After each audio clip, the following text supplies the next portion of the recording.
Bienvenue sur Joyeux Conteur, l'endroit où les rêves prennent vie et où l'imagination s'épanouit. Avant de commencer, pense à t'abonner. Cela nous aide énormément. Merci par avance. Ferme les yeux et laisse-toi transporter par cette histoire s'intitulant Ryu, le hibou curieux. Dans la paisible forêt d'émeraude, Ryu, un hibou curieux et opiniâtre, passait le plus clair de son temps en exploration, afin d'en connaître chaque recoin. Un jour, alors qu'il volait entre les arbres, il aperçut un éclat doré près d'une vieille souche. Intrigué, il s'approcha et découvrit un mystérieux livre ancien. « Oh, qu'est-ce que c'est que ça ?» s'exclama Ryu, en battant des ailes d'excitation. Il prit le livre avec précaution et s'envola vers le nid de Juliette, sa meilleure amie chouette. « Juliette, regarde ce que j'ai trouvé! Un livre ancien qui brille comme une étoile d'or !» dit Ryu avec enthousiasme. Juliette leva les yeux de son tricot de plumes et ulula de curiosité. Tout cela semble intéressant. Intrigués par les secrets que pouvait renfermer l'ouvrage, les deux amis décidèrent de s'atteler à en percer les mystères. Lorsqu'ils ouvrirent le livre ancien, des symboles s'étalèrent sur les pages comme des étoiles sur la voûte céleste. Les amis plissèrent les yeux, captivés par la beauté et la complexité de ces inscriptions anciennes. Chaque symbole semblait raconter une histoire oubliée depuis longtemps. Soudain, une énigme apparut. Pour trouver le trésor, rendez-vous là où les eaux tombent en chantant et l'argent se reflète. Vous y trouverez une merveille éclatante aux 1000 couleurs qu'il faudra attraper. Après réflexion, Ryu dit : « Les eaux qui tombent en chantant doivent être une cascade, je pense. » Juliette, comprenant la suite de l'indice, ajouta : « Mais oui, tu as raison. Et si on y ajoute le reflet d'argent, alors nous devons nous rendre à la cascade d'argent. » Les yeux de Ryu et Juliette pétillaient de détermination. Un sourire complice se dessina sur le visage des deux amis, alors qu'ils se dirigeaient vers leur prochaine destination. Arrivés à la cascade d'argent, Ryu et Juliette furent émerveillés par la vue. Un arc-en-ciel lumineux semblait danser au rythme du murmure de l'eau. « C'est magnifique!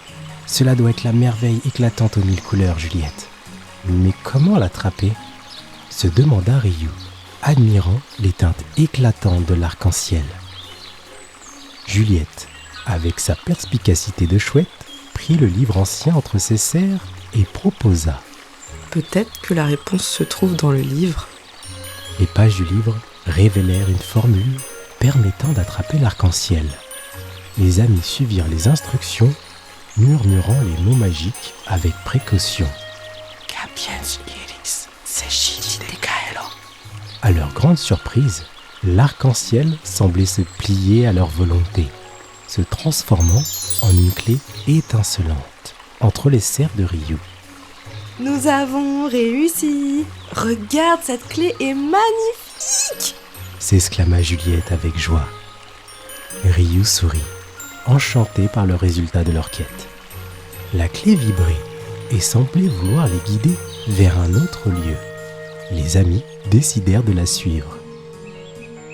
La clé les guida vers un vieux portail. Ryu inséra la clé magique dans la serrure et le portail s'ouvrit sur un merveilleux jardin. Des fleurs éclatantes et des arbres dansaient doucement. Une voix mystérieuse prononça une autre énigme. Trouvez le rire cristallin du jardin enchanté, là où les fleurs rêvent éveillées. Une autre énigme. Cherchons ce rire parmi les fleurs. Regardons attentivement. Il doit bien y avoir quelque chose ici.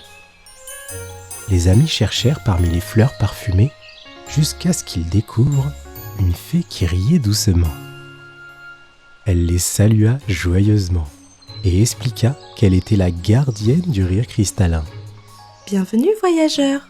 vous avez trouvé le rire cristallin du jardin enchanté.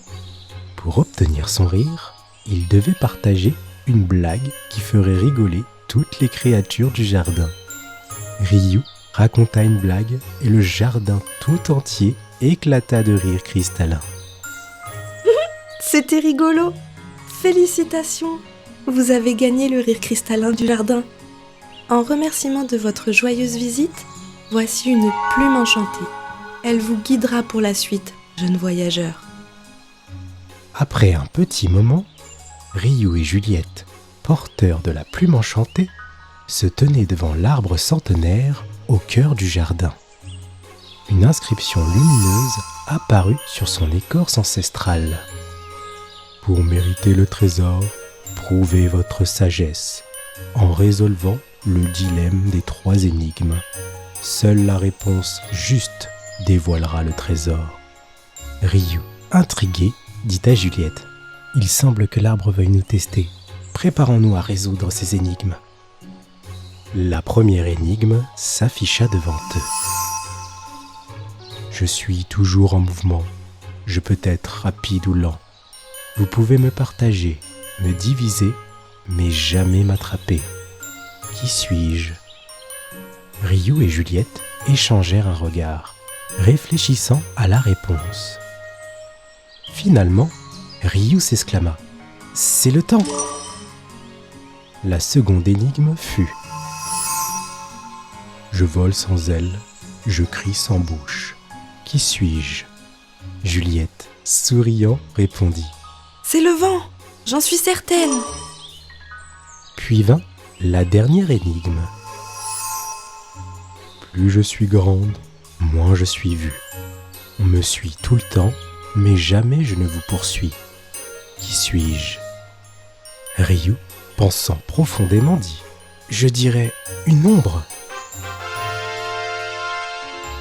Soudain, une lumière étincelante enveloppa l'arbre centenaire, et devant eux apparut une fontaine magique qui émettait une lumière douce et apaisante. L'arbre centenaire parla d'une voix chaleureuse. « Félicitations, voyageurs. Vous avez passé l'ensemble des épreuves avec talent. Cette fontaine contient la sagesse de la nature, et je vous l'offre en récompense. » Regarde, Ryu, cette fontaine est extraordinaire. C'est fantastique.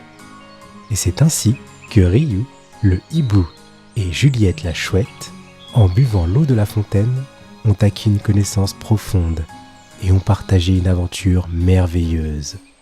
Ceci met un fin à leur quête extraordinaire. Et c'est pourquoi les enfants, dans de nombreuses cultures, la chouette et le hibou sont des symboles de sagesse et de connaissance. Chers petits rêveurs, cette aventure touche à sa fin. J'espère que cette histoire a illuminé ta soirée autant qu'elle a égayé la mienne. Il est maintenant temps de laisser place à tes propres rêves et de laisser ton imagination danser à travers les étoiles. Ferme doucement les yeux, emporte avec toi les merveilleux souvenirs de cette histoire et plonge dans un sommeil enchanté. Fais de beaux rêves et à très bientôt pour de nouvelles histoires sur Joyeux Conteur.